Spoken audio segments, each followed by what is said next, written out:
Welcome to the Delingpod, as it's now known, and we've got a very exciting guest this week. He's a guy that I've known for some time on Twitter, and of course I've eaten his product before.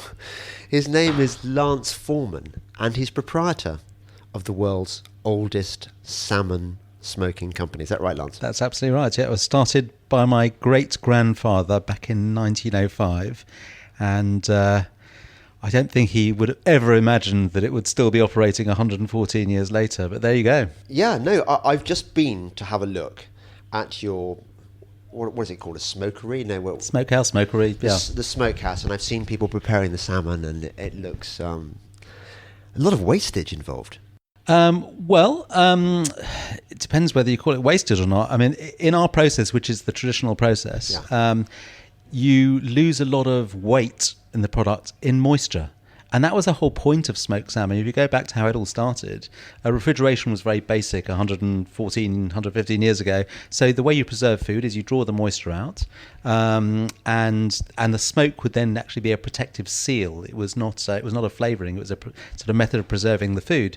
And so, you lose about 20 to 25% of the weight of the product just in evaporation. And when you're selling fish by the kilo, if you're losing 25% of the weight, you're losing 25% of your turnover. And so all the modern producers nowadays try to sell you water for the price of salmon because it's good business, but you end up with very slimy smoked salmon. Whereas our method here, it's a very modern facility because it's new, but our method is exactly the same as it would have been 100 years ago.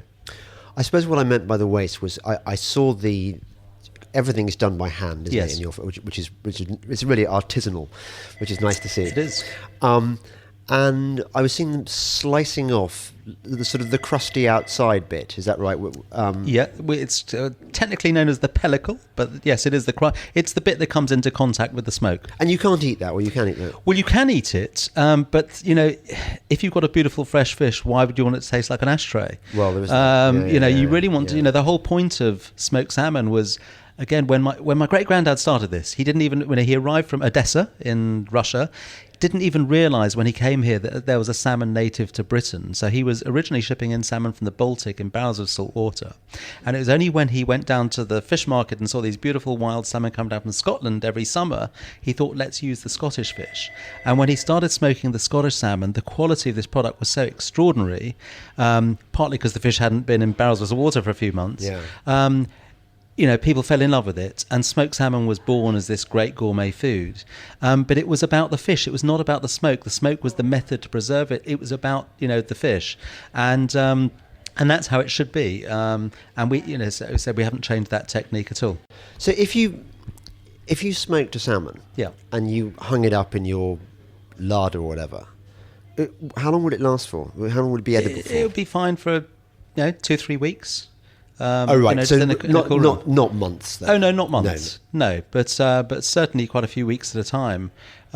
Once you then cut through that outer crust and you sort of reveal the fish itself, then it's only got a shelf life of a few days. It's like a fresh fish. All you're doing by smoking it is you're slowing down the rate of deterioration. Right.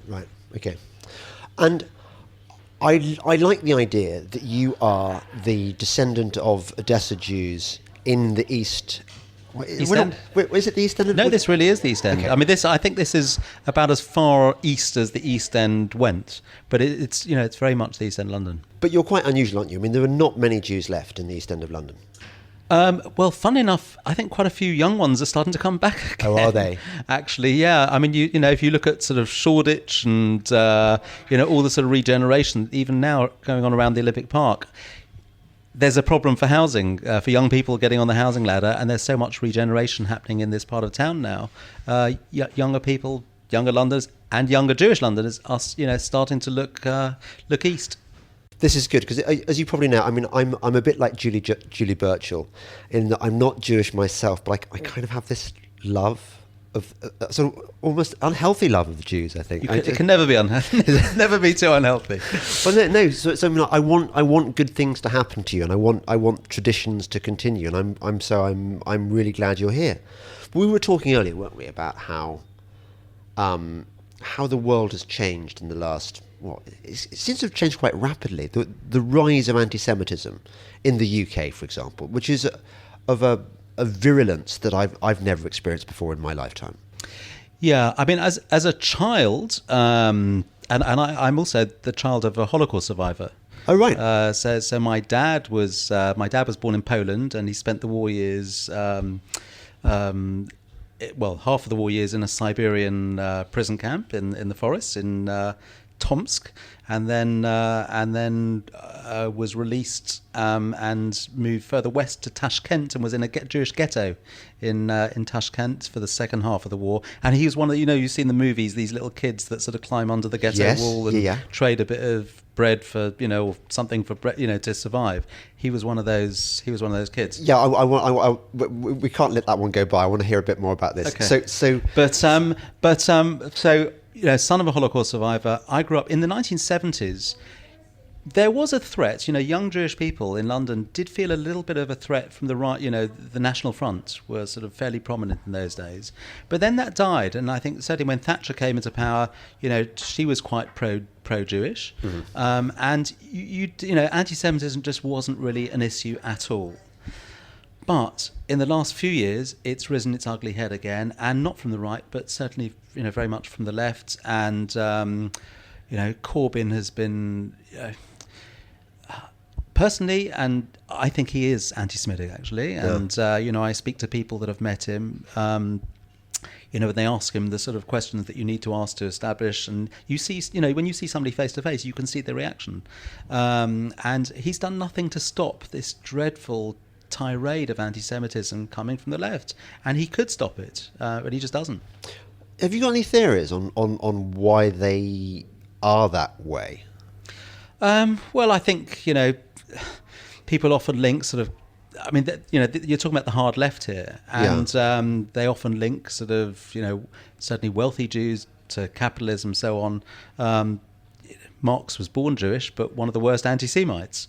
And I think so you get a lot of that coming from the left. And a lot of that has now been sort of, has switched into anti-Zionism. And, that's the fashionable term. I'm not anti-Semitic, I'm just anti-Zionist. Exactly. Yeah. And the whole Palestinian cause thing is, do they really love the Palestinians? I mean, more Palestinians have been killed in Syria in the last couple of years than have been killed in the Israeli sort of Palestine battles since 1948. Yeah. But where's the clamour to support the Palestinians that have been murdered by the Syrian regime? It's not love for the Palestinians; it's hatred for Israel. Yeah. And so this is certainly the new form of anti-Semitism, and it's not being shut down. And you see it, certainly in social media. I was at an event a few days ago for the Holocaust Educational Trust, I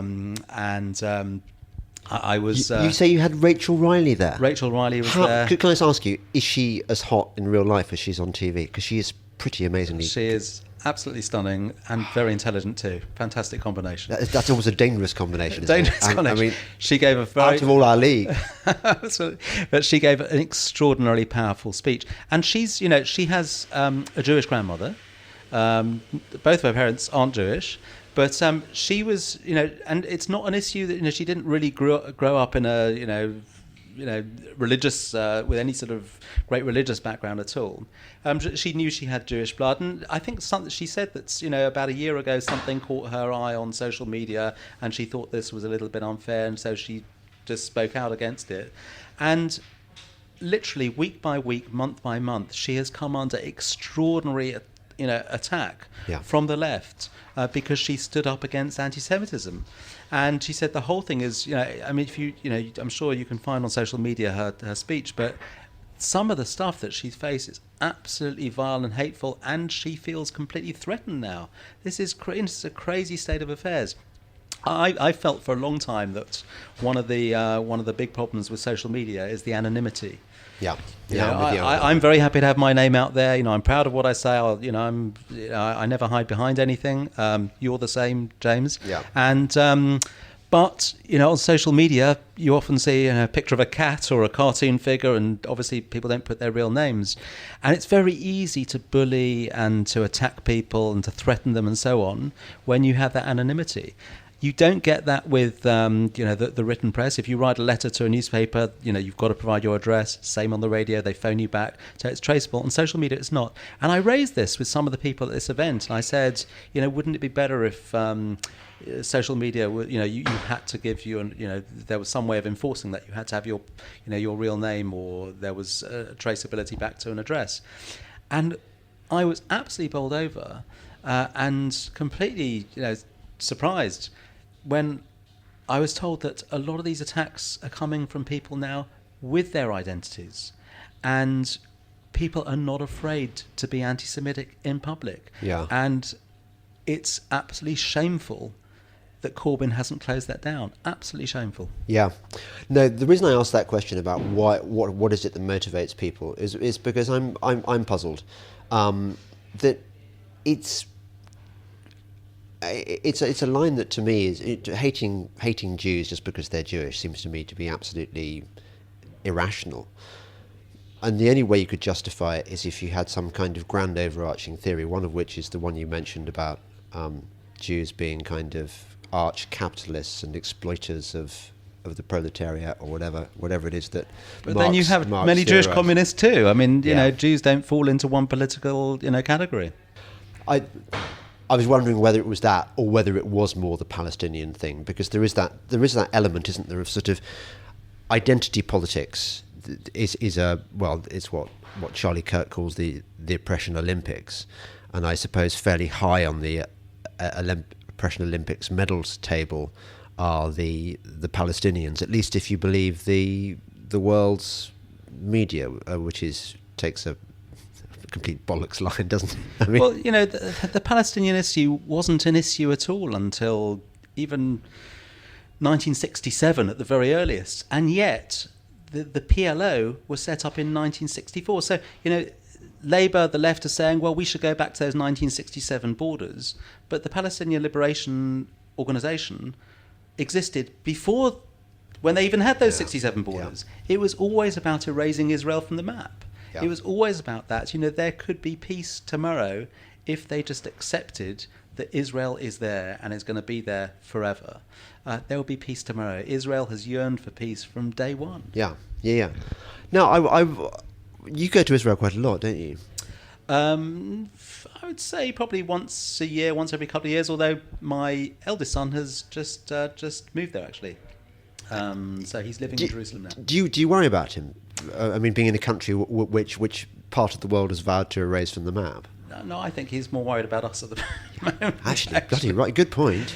Yeah, it's really funny. Whenever there are troubles in any part of the world, you always have foreign relatives in some far-flung place saying, "Oh, is everything okay?" And of course, it's absolutely fine. I mean, Israel is a very safe country now, and actually, most of the lessons that we're learning over here about security have come from what they learned in Israel. Even the drone attack or not attack at Gatwick Airport, it was Israeli technology that was able to to prevent it. I was going to actually ask that. This is my theory on Israel, that besides the reasons we've mentioned, I think that the reason the left really hates Israel is because it doesn't buy into any of the politically correct shit that is taken hold of our societies in the West. The Israelis are much more hardcore about, there's a terrorist problem, you deal with it. You build a wall. There's a drone problem, you get better technology. You don't spend your whole time apologizing for being who you are. And well, you say that, and I wouldn't disagree with you, but I would say one of the strongest LGBT communities in the world is in Israel. Without question, the strongest vegan community is in Israel. If you want gourmet vegan food, Tel Aviv is the place to go. Right. So, there's a multitude of different politics across Israel, and it's a thriving democracy. You cannot put Jewish people into one camp or another. Or you have a large sort of Arab population in Israel too, and they live perfectly happily alongside their Jewish neighbours. Sure. I see your point about how it's a remarkably liberal society given its kind of reputation. But I suppose the point I'm struggling to make is that there is something hardcore about the way that the Israelis think about the world. Yeah, it's a don't mess with us. Yeah. Just don't mess. We've been persecuted for a few thousand years. Everybody's to try to attack us, and now we have our own state. We will defend ourselves to hilt, and that is why Netanyahu is so popular in Israel. You have a very strong sort of liberal left Jewish community in Israel, and yet even many of them will support Netanyahu because he is absolutely firm on security. It's not about the economics. It's not about the sort of social issues. Yeah. For Israelis, security comes first, and unless you have somebody that's absolutely strong on security, you haven't got a country left. Yeah. So that's why Netanyahu keeps winning, because he's firm. Yeah. So we in Britain have got our own problems, haven't we? Opportunities, I call them. Look, we're on the same page politically, and you're a fierce Brexiteer. Just tell me why, because you're a businessman and you think that we're going to be better off out of the European Union, yeah? Well, I'll tell you why I was often quoted during the Brexit campaign about being a Brexiter, and then I'll tell you why I'm really a Brexiter. Right. So it's very hard on media to get a sensible explanation out, because all they want is a 10-second soundbite. Yeah. So I do these half-hour interviews, and then the bit that they would always grab was when we came on to talking about sort of mad regulations, and I explained that a couple of years ago we had to spend literally tens of thousands of pounds reprinting all of our smoked salmon packaging so that a packet of smoked salmon would have an EU warning sign on the back which said contains fish. Okay, that's absolutely true. Okay, so you now have to have contains fish on the packet of smoked salmon, and I joked that maybe the EU should have a warning sign on it saying contains nuts, but that's the bit the media took. Why am I really pro Brexit? I'm very worried about Europe. I'm seriously worried about Europe and the direction Europe's heading, and I've felt this for the last 15 to 20 years since the single currency first came along. I've always believed that economics trumps politics. If you look at communism and the collapse of the Soviet Union, it wasn't the communist philosophy that brought it down. It was the fact that people were starving and they couldn't get bread in these bread queues. That's what brought it down. It's always economics that drives it. And the problem with a single currency, this one-size-fits-all currency, is that it doesn't allow countries or economies in Europe to move at their own pace. Yeah. So the only way you can keep things in balance, it's like a seesaw. If you can't move the pivot, the only way you keep things in balance is transferring weight from the heavy one to the light one. It's the same with economies. The only way you can keep Europe in balance is by having wealth transfers from Germany, the richer countries, to the poorer ones. But the problem, the problem that you then get is that once there's an economic, a negative cycle in the wealthy country, they start thinking, well, hang on a second, why are we transferring all this money to the poorer country when we've actually got issues of our own? And, we're doing 18-hour days and these guys have 3 siestas and so on. Yeah. And if we're going to start transferring all that wealth, we want to lay down stricter rules as to how that's going to happen. And you've started to see that happen in Greece, in Italy now, and so on. And then on the recipient's end, they've had this dependency culture. There's no incentive for them to be more efficient because they've been getting the handouts. Yeah.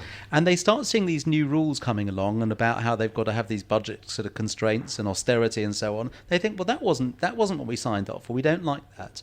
And that builds resentment. And resentment, then the more this goes on, resentment leads to extremism. And if you look across Europe now, we have more extremism on right and left than we've had at any time since World War II. And I believe that the longer this goes on, the greater the risk of chaos in Europe. And, potentially even war in Europe. I'm really scared about it. And it all comes from the single currency. And the problem is that if the EU leadership won't get rid of the single currency, which they won't because they want a federal Europe, they won't get rid of it. You have to torpedo the project. So for me, Brexit was about Britain pulling out, doing well outside the EU, and others saying, hey, we don't need to be in this anymore. We don't need mass youth unemployment because the euro doesn't work for us. we can do what Britain's done and leave and have our own currency back and rebalance. And that's really what it was all about. It was about the economics. Yeah, I think a lot of the damage has already been done, hasn't it? I remember going to Berlin and for some conference and flying back to the UK, and sitting next to me was this young Spanish guy, and he was talking about how he was working in restaurants in the UK, and he told me that none of his generation live and work in Spain. That seems to me an awful side effect of this European project, that Spanish kids are no longer able to live a Spanish life in Spain, in the land of their forefathers. Absolutely, and it's all driven by the currency. They're not all coming to the UK because of the weather. They're coming because they can't get jobs in their own countries, and that's not going to get any better whilst you have a single currency. The only country that really benefits massively from the single currency is, of course, Germany, because they then have an artificially devalued currency, which makes their exports far, far cheaper across the world than they should be. It's not just exports within the EU itself. This is exports around the entire globe. They are exporting with an artificially subsidized currency. And it makes it impossible for anyone else to compete. So again, it's it's absolutely crazy. It has to end. It's not. This thing is not sustainable. When you talk about war, who would be fighting whom? How would it work? Well, would it be us against Germany again? Well, don't say that with a smile. Well, I don't know. No, because I quite fancy our chances. A, on previous form, and B. Well, third time lucky maybe on their part. They're really fat at the moment. They're really fat, and they've been beating themselves up about the previous two wars. So they've got this kind of peace-knit culture. Look, if you saw some of that footage, was it last year or the year before in Greece, when there were the riots in Greece, there's a lot of anti-German feeling there. Yeah. And, you could very easily see that same thing spreading around the rest of Europe if this continued. If you had sort of austerity and people sort of really struggling and, in certain parts of southern Europe and, Spain, Portugal and so on, who knows where it could lead? These things can, inflame very, very quickly. What I don't want is chaos. I would much rather the thing be managed in a peaceful way, and I think the democratic way in which we've done it in this country, by having a vote, not being forced back in, I think these are the sensible steps that we should be following. And I think if we do it, I think we will see other countries in Europe wanting to follow our lead. Luckily, before this interview is on the morning after my absolute car crash horror show of an appearance on the BBC This Week with Andrew Neil. Andrew Neil was in kind of inquisitorial terror interrogator mode, and I wasn't prepared. And so he sort of hammered me on No Deal. But you probably know more about No Deal than I do. No Deal is going to be the best option, isn't it? I have no issues with No Deal at all. I mean, if you look at our business, okay, we've been in business for 115 years. Yeah. 70 of those years, we weren't even in the EU. I cannot think of one great benefit that we have had, having been in the EU over the last 40 years, that we didn't have before. And in fact, what I can think of is we've got tons and tons of costs that have arisen as a result of being in the EU. So I really can't see what great benefit the EU has brought us as a business. But again, what you have to ask businesses is, do you, if you're a business producing anything, widgets, whatever, do you think, right, where has my country got trade deals? That's where I'm going to try and trade. No one thinks like that in business. What they think is, where can I find customers for my products? Yeah. And, you look, you produce stuff that people want to buy, and those customers might be in China now, or Hong Kong, or anywhere in the world. With the internet, you can trade with anybody at the press of a button. You look for customers that are most likely to buy your product. If your country happens to have a trade deal with a country in which that customer is based, great. There's one less form to fill in when you send the goods over. There might be less duties. But it's not trade deals that drive trade.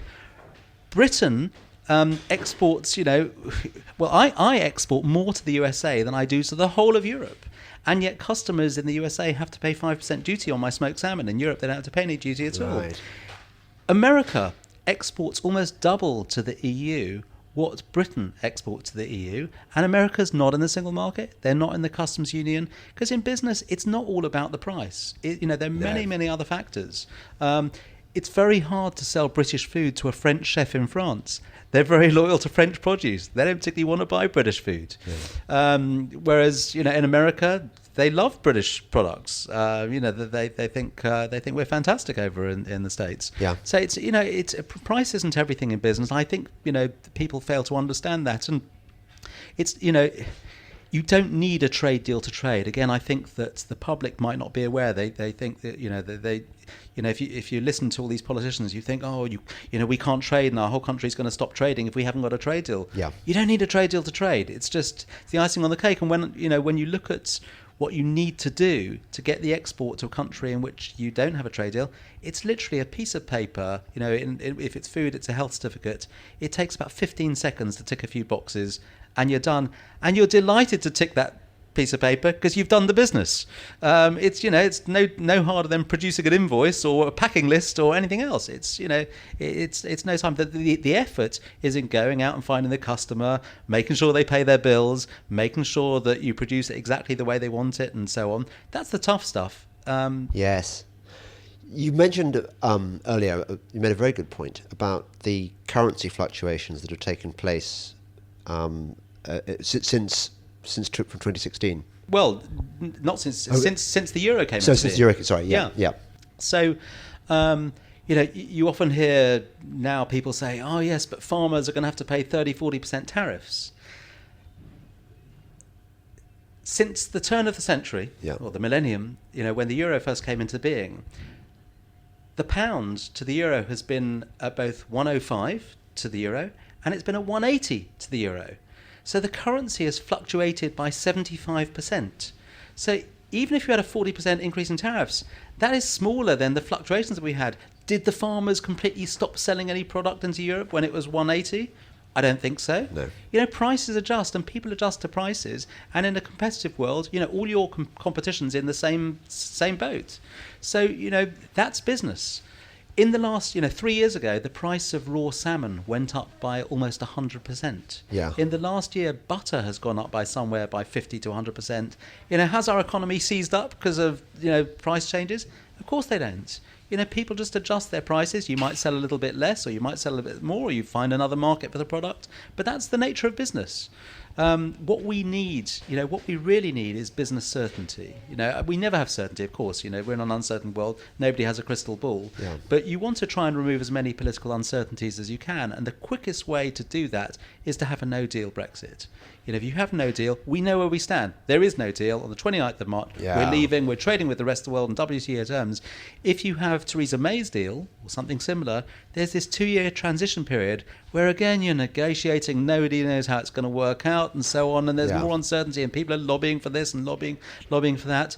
No deal is the cleanest. It's the quickest. Yeah, some people might suffer on day one, but by day 2, they'll have sorted it out. Lance, let me tell you, next time I'm asked on This Week to talk about no-deal Brexit, I'm going to say, look, you need a Jewish businessman.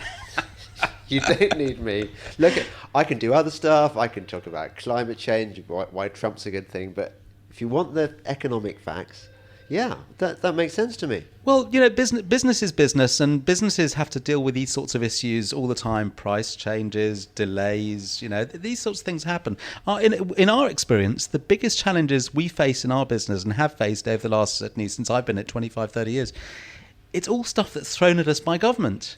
The normal business challenges of finding customers and, making sure the product's the way they want it and then paying their bills and, that's the easy stuff. It's always the government stuff that throws the biggest challenges in our way. Government, I've just been watching this series on Netflix called Murder Mountain, and it's about the county that produces the most, Humboldt County in California, which produces the most of America's homegrown, illegal, and probably legal marijuana crop.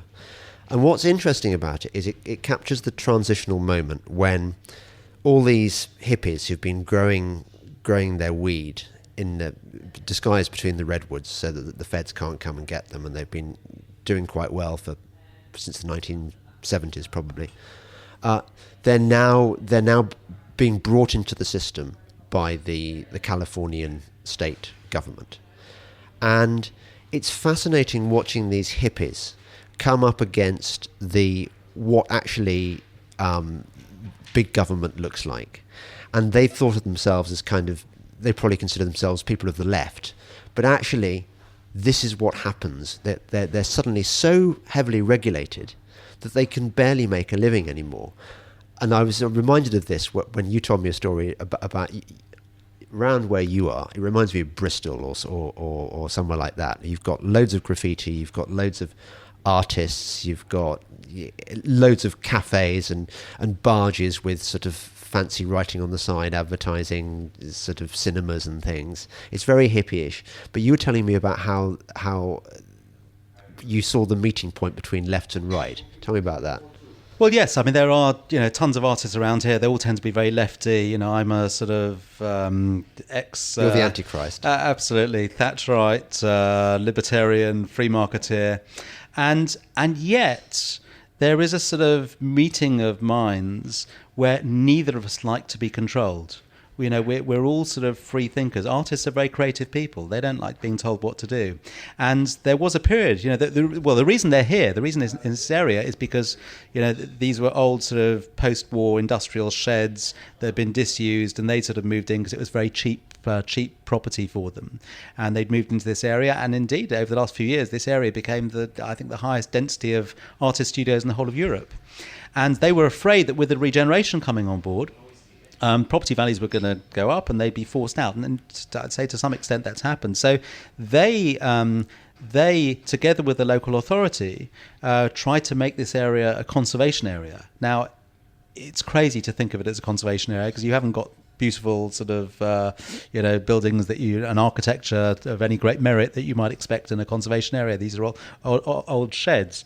And I was explaining to the artist, I said, look, is this really what you want? If you look at the buildings that you're in, you've knocked holes out of it, randomly for windows and doors, and you're graffitiing all these buildings.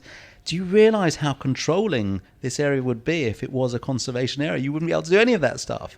And they suddenly sort of started to get it that actually they want their freedoms. So do I as a free marketeer. Government just gets in our hair, and so. But the other thing I would say, certainly we're talking more about rules and regulations at EU, is that, and I have a theory that we certainly enforce the rules much more here than I believe they do in Europe.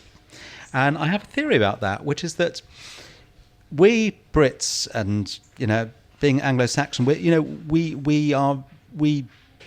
very law-abiding. We're very law-abiding. And when we see a law, we enforce it, and we make sure that we are law-abiding citizens. Whereas in Europe, their legal structure is different, and they are much more bureaucratic. And they are much more, they have all these regulations. And instead of thinking, right, I've got to follow these regulations, their approach has always been, how do I get round the regulation? Right. That's how they live their lives, about getting round the regulations. And I think what's happened is that, since joining the EU, we have treated these regulations as though they're absolutely, strict legal doctrines that we have to follow. Whereas that just doesn't happen in Europe. So we're actually, self-harming by doing this. Whereas I remember 30 years ago, I used to be Peter Lilly's special advisor. And he told this fabulous story back then, 30 years ago, which is as relevant today as it was then. And it's a fantastic story. So he has a farmhouse in Normandy. It's a little holiday home in Normandy. And travels backwards and forwards. And one of his neighbours was a farmer, French farmer. And one day Peter saw him slaughtering a sheep, just for his own personal use. And Peter was looking at the way this was being done. He thought, this doesn't seem right. So he approached his friendly neighbour, and he said, are you allowed to slaughter the sheep like that under French law? And the farmer said, yes, not a problem, it's okay. So he said, well, I know certainly under EU law there's no way you'd be able to do this. So the farmer just looked at him. He said, EU law, that's just for the British. It's a great story, and that's the thing. I'll tell you another extraordinary story. I mean, this is just you will laugh. Okay, so I explained about contains fish on the back of our packaging. Yeah. So we had to we had a warehouse full of new packaging. Now, last year And I was accused of being very a huge hypocrite for doing this. But last year, our product, London Cure Smoked Salmon, was given an EU award. I'm not sure if you're aware of that. So we won a very special status, something called PGI status, Protected Geographical Indication status. Oh, yeah. And that relates to foods or drinks that are produced in a certain geographic location, have a heritage method behind them. So, for example, champagne has PGI status, Gorgonzola, Parma ham. Now London Cure Smoked Salmon has it. We're actually the first ever London-based food or drink to get this special thing. I applied for it 5 years ago. So before anyone knew that was going to be a referendum, it took 5 years to come through. It should have taken 3 months, but so on. Anyhow, we won this award. I was accused of, being hypocritical and so on. But having got all this packaging in our warehouse, we thought, well, we want to put this logo on our pack. So we thought we can't reprint all the packaging again. So we'll get some little labels made with this little sort of yellow star and yellow and blue sort of seal. And we had all these labels printed, and every packet of smoked salmon we were dispatching, we stuck this label on. Anyhow, DEFRA came back to us, and they said, Mr. Forman, terribly sorry, you can't stick these stickers on for the PGI status. And I said, well, why is that? And they said, because your packaging says right in the middle, smoked salmon, and in the top left-hand corner, it has another little logo saying London Cure. And they said that your award is for London Cure Smoked Salmon, and the 4 words have to be together under EU law. It has to say London Cure Smoked Salmon, not London Cure at the top and Smoked Salmon at the bottom. So again, this is absolutely nuts. And DEFRA are going to enforce this rule. Can you imagine the Greeks? If somebody had Greek olive oil with the status and they put olive at the top and oil at the bottom of the Greeks they say, get on with it. It helps promote Greek exports. But here we are stopping me doing that. So again, we had to reprint our packaging. It's mad. Just pause for a moment there. One of the things that really bothers me is that the number of parasites on the economy who produce nothing of value, don't create value, they do nothing that any of us would actually want to happen if we were asked. If we were asked, do you want a fraction of your hard-earned money to go towards paying a guy to ensure that Lance Forman does not put a star sticker on his packets of smoked salmon? Because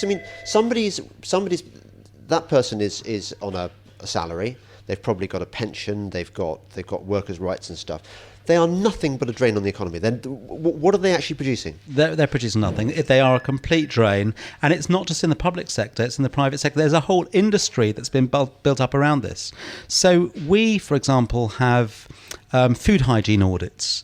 By clients, and they're making sure that you're following all the sort of EU rules and regulations and so on. And these it could be some well-known hotel group that says we want to send our auditor around, and they charge you for the privilege. Okay, so they'll charge you £500 for somebody to come around for a couple of hours to sort of have a look around. And so we sort of rather sneakily say to this auditor, we say, oh, by the way, we have our own suppliers. We think you're doing a great job. Would you be interested in going to audit our suppliers?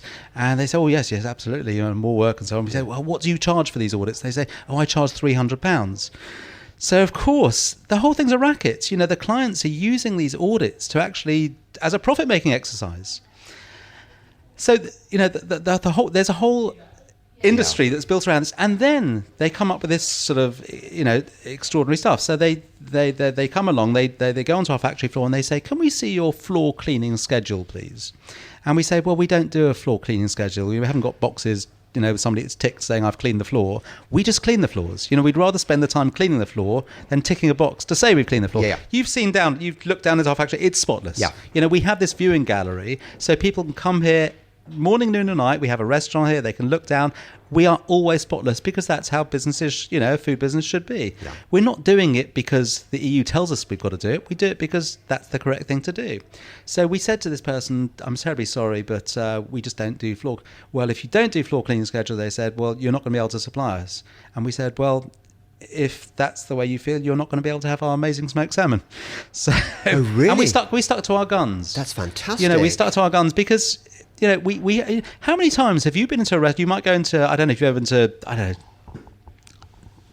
any sort of fast food chain. Yeah. You go to the toilet, Yeah. and on the inside of the toilet door, there's a little tick box saying, "I've cleaned wherever." Yeah. And they tick that they've cleaned the floor at sort of 2 in the afternoon, 3 in the afternoon, 4 in the afternoon. It's still the morning, because if there's a tick box, somebody will just tick it. These rules. I believe that actually nowadays social media is far, far more effective than rules and regulations at making sure that businesses behave. Yes. First of all, regulations take years and years to work out and so on, and then everyone's got to work out how they're going to be enforceable and so on. Social media happens instantaneously. If businesses behave badly, customers won't buy from them. Nowadays, there's no hiding place. And social media is far, far more effective, I believe, and more democratic than having, and particularly one-size-fits-all rules.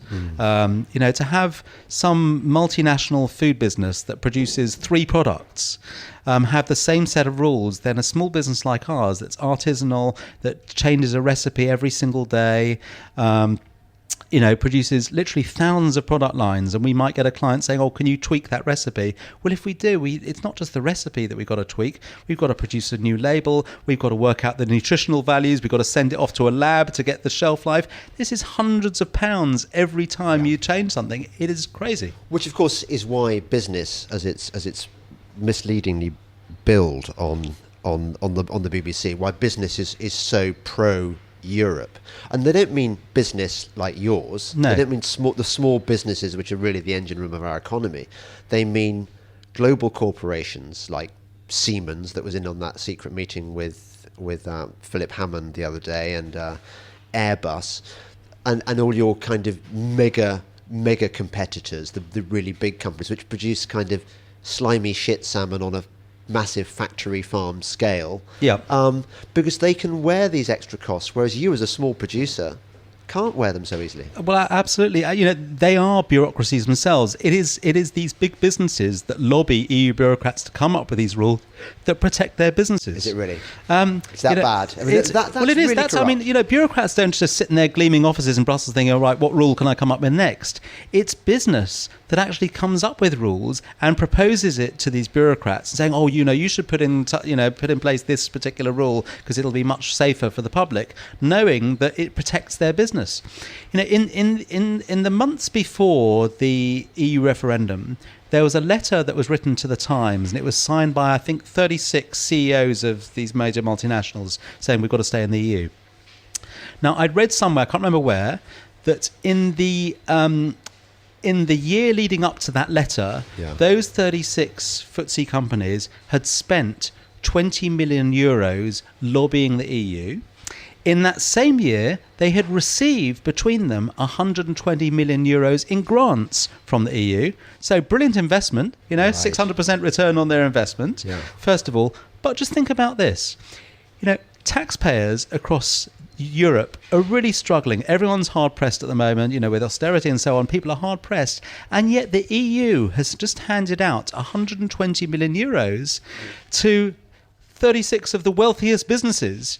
We're all talking about Amazon and, Starbucks and these companies not paying tax. What these guys have done is worse than not paying tax. They're taking money out of the pot. Yeah. It's atrocious. It's absolutely appalling. There's not many of you, though, are there? There's you, there's Tim Martin, yes, Weatherspoons, and there's the guy from JCB, I think. And actually, there's a friend of mine who was at school with me who runs a business in the rag trade in I think Shropshire, and he's on the right side as well. But there are many businesses on the right side. I mean, I mix with entrepreneurs all the time. Entrepreneurs welcome change.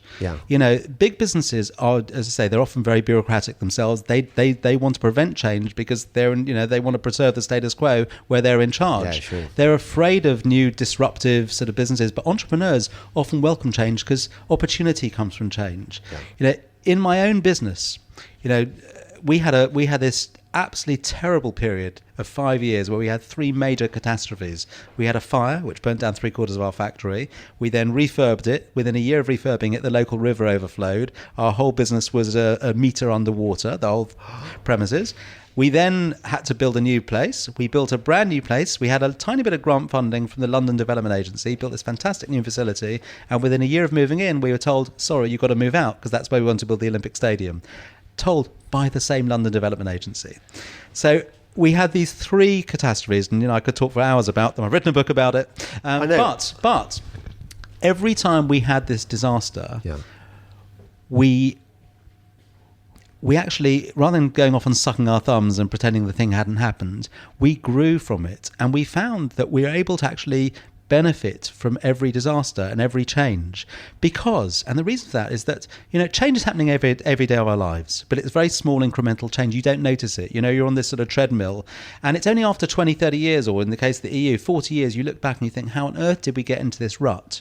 But when massive change is forced upon you, it allows you to step off that treadmill. It allows you to step back and sort of reevaluate your entire situation and say, there's a lot of crap here. How do I get rid of this? I'll keep the good stuff and move forward. And that is how I see Brexit. It's a fantastic opportunity for Britain to actually say, look, let's just stop what we're doing, stop the way we've been doing things, keep the good stuff, get rid of all the trash, and move forward. And I really think change should not be seen as a leap into the dark. Change is an opportunity. It's like moving house. You have all the stuff in your loft or in the cupboards that you've built up. You get rid of it all, and you take the good stuff with you, and you start again. And I think that is that's how Brexit should be seen. Yeah, one of the lines I got last night from one of my fellow sofa people on the Andrew Neil show was this idea that, look, we've been in this relationship for 40 years, and you can't unravel a relationship like that in a trice, which I suppose is trivially true. There are going to be some teething issues, but it seems to me that one of the great misconceptions that Remainers have is that without the benign spirit of the European Union's bureaucrats, that somehow everything would collapse because businesses wouldn't know what to do. That's so great. I mean, the profit motive is the strongest incentive of all to make sure things get done. Businesses are not going to say, "Oh my God, this is a catastrophe, I'm going to pack up." They'll say, things have changed. They might have a problem getting the delivery across the channel on day one, but on day two they'll realise what they need to do to get it across smoothly the next time. Yeah. I have no doubt that in no time at all, literally, and I'm talking weeks, not years, people will say, "Oh my God, what was all the fuss about?" Yeah. And we're not going to see instantaneous change. We're not going to suddenly wake up on the 30th of March and say, the world's changed. It'll still be the same. We'll still be going to the same jobs, and the grass will carry on growing, the sun will shine, hopefully. But this is what we're saying is we want to break with the way we've been doing things, and Brexit's only the first step. We now need to shake off this bureaucratic mindset that we developed over the last 40 years in our own civil service. We need to deregulate. We need to be a lean, mean economy. Isn't that almost the bigger worry? That you and I are both what we believe in: limited government, personal freedom, free markets, all the things that Conservatives should believe in. Yes. But you look at the current Conservative Party. Well, I think it's not just the Conservative Party. Look at the political class. Look at the way they have behaved through this Brexit process. If that isn't sufficient evidence in itself for saying we should get politicians out of our hair, what a complete hash they've made of it. Yeah. I think that is, what this process has shown us more than anything is that we need to be free and have smaller government and be free of politicians in our lives, because they really, they just really don't understand how it works. Well, they don't. And I wonder why they even go into politics. I was giving old Sam, whose surname I can't pronounce, Sam Gaimia, I was giving him a hard time in the green room beforehand. I was saying, look at you lot. I mean, this didn't help me afterwards, of course, because he was probably more determined to destroy me on the programme itself. But I said, look at you people. You're not Conservatives, most of you. You've got these nice jobs with these ring-fence pensions. And he said, don't you say that I could do much better in the private sector. And I said, yeah, okay. I'm not saying that you became an MP for the money, but nevertheless, why do these people? if I were going to become an MP, I'd do it because I wanted to shrink the state, to increase people's freedoms, to get rid of red tape. But none of them have those. No, that's because you believe in something, James, and these people don't believe in anything other than the fact that they think they can manage things better. It's about management, and they're managers. Isn't it? Yes, they're managers. They're middle managers, and they really don't believe in anything. And that's where leadership is lacking. We're in this world where politicians do focus groups and they think, right, what does the public want, and that's what will deliver them. And leadership's not about that. Leadership is about having a vision and actually selling your vision and convincing the public to go with your vision. And that is what we're missing at the moment, and we've been missing it quite some time. And also having skin in the game. Look, if you've got billions coming into the exchequer, and it's just free money, it comes in whatever you do, because you just... Yeah, it's very easy to spend other people's money. It's really, isn't it? And that's what frustrates me about this 39 billion. It's a lot of money, 39 billion. That is £1,450 for every single family in Britain. I guarantee you, if you said to every family, right, we have a choice. We can leave with Theresa May's deal and pay the EU 39 billion, or we can leave with no deal and give your family £1,450, which is the same thing. Everyone would go for no deal. And it's the same cost. Oh my God, you're a genius. Lance, you just solved the note. They could write out, the government could write for that same 39 billion they're giving the EU, they could write a cheque out to every single household in Britain for £1,450, say, we're writing you a cheque, spend it as you feel free, tax-free as well, because it is, this is post-tax income. You could write out a cheque for £1,450, but it's going to be no deal. Everybody would go for no deal. There is but one problem Go on. here. The government doesn't want to leave the EU. The Parliament doesn't want to leave the European Union. You're right. But I think we will leave. I'm confident that we'll leave. I don't think we will leave a no deal, though.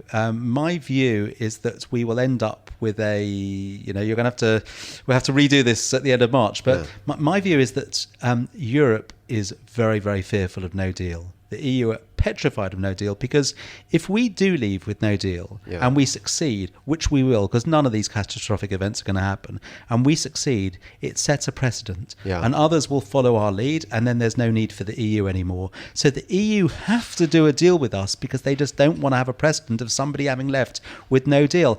And they will want to enforce that 39 billion because they'll want to show others, if you leave, there's a penalty cash payment to pay.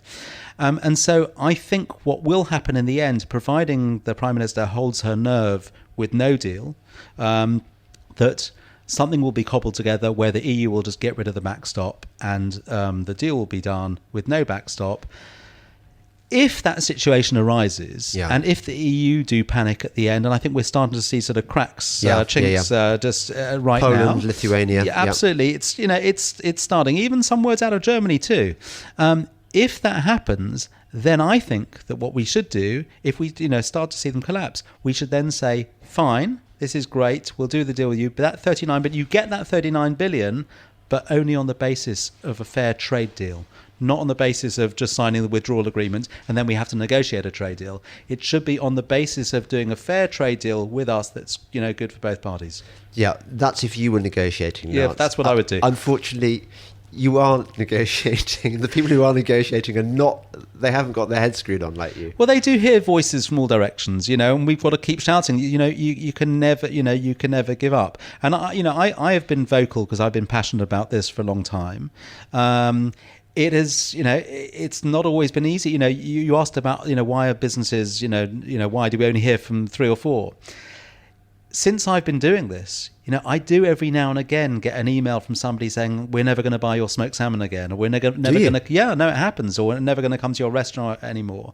I think it's crucial that small businesses are vocal, because most people in Britain are employed by small businesses rather than the multinationals. This is where the employment happens. And if people like me don't speak out and don't explain what it really means, then how are people going to know? So I've always felt that it's worth speaking out. When I have had these emails, I always always make a point of contacting these people, because I just don't want them to think that I'm some sort of mad xenophobic moron. Yeah. So I phone them and say, look, can we have a chat? Just because I want you to understand really where I'm coming from. And I reckon that in 75% of the cases, they might have started off Remainers, but they've actually come round. Oh, to fantastic! Well done. That's good. Just before we go, because I know you've got a meeting with somebody, because you actually have a job. Tell me about your dad. Yes. So has he explained to you how he survived? What was his secret? Well, he was. God, this is. How long have we got? This is. I love these stories, though. You got to give me a flavour. So he was. He was a child. He was born in 1934. So 5 when the war broke out. He was born in a town south of Krakow in Poland. Yeah. And I think it was about a year before the war broke out, his family could see that there was there was trouble brewing, and he and his dad and his uncle clubbed together and they bought a car, and they agreed with the wives that they would drive across the border to Romania and stay there for a few months and just to see how things settle down, because they thought the women and children are always going to be fine, but they don't want the husbands being taken off to some kind of camp or whatever. Anyhow, the wives corresponded. They said everything's fine. So the husbands went back and they stayed there for another few months, and then just suddenly, in the middle of the night one night, sort of the bell in the town square is sort of ringing and everybody's shouting, get out, get out. The Nazis are literally miles away from the town. They'd sort of come down south. And so the two families just jumped into this car with everything they could find. They started heading east. They eventually got to Lvov in Ukraine, or it was Lemberg during the war. And they managed to rent a flat somewhere. And then within a few months, bang on the door in the middle of the night, Russian guards saying, what are you doing here? Where are your passports? You don't have, proper passports and so on. And they literally took all these families, stuck them on these cattle trucks from the west of Russia, or Ukraine then, all the way to Siberia. It's a 6-week journey, literally in cattle trucks. Many people died on that journey. They were crammed in, couldn't sit down. They would, once a day the train would stop and they'd give them buckets of, slop to eat. And they survived that. They ended up in Tomsk in this forest. They basically said, here's some tools if you want somewhere to live, chop down some trees and build your little huts and whatever. And two families, if you imagine your garden shed, two families literally shared a garden shed with a sheet hanging down between it in the freezing cold of Siberia. And they survived that for a few years. And then, as I said earlier, they thought, once the Germans had turned on the Russians set them free, but they had to stay within the bounds of what became the Soviet Union. And they thought, well, let's go to somewhere warmer, let's thaw out. And they ended up in Uzbekistan, in Tashkent, and in a Jewish ghetto. And actually, that turned out to be the worst decision of all, because many people were dying with dysentery and sort of disease because of the heat and so on. Yeah. Whereas at least, Siberia is freezing cold. Disease doesn't spread in those temperatures. And his family were very lucky. They survived the war. And then he and his younger sister were sent over to Britain because they had some family that managed to get out before the war. And the parents basically waved goodbye to their 2 kids, sent them across as orphans. It's the only way they could get them out to safety. Yeah. Can you imagine doing that with your children, waving goodbye and never know if you're ever going to see them again? Did they? They did see them again. They managed to sort of work their way out a couple of years later, and they were reunited 3 years later. But just horrific. And there are thousands of stories like this, James. I was going to say, there are so many books. There are thousands of stories. And we're now hearing the last testimonies of these Holocaust survivors. Yeah. People like my dad, he's now sort of given sort of a testimony like we're doing now. It's gone on record. Yeah. And, these are really important lessons. Do you ever wonder what you would have done in those situations? I mean, do you think you would have made the clever decisions in time? You know what? And I don't. Maybe it's in my family genes. Yeah. But I talked about these 3 disasters we had as a business. Yes. We've survived. I'm convinced that I have survival instinct genes. Yeah. That, I'm very, if I ever play chess with anyone, I'm far better at playing black than I am white. I'm very good on the defensive. When somebody attacks me, nobody's going to get past me. But when things are going well, I'm never quite as good as I should be at exploiting that opportunity.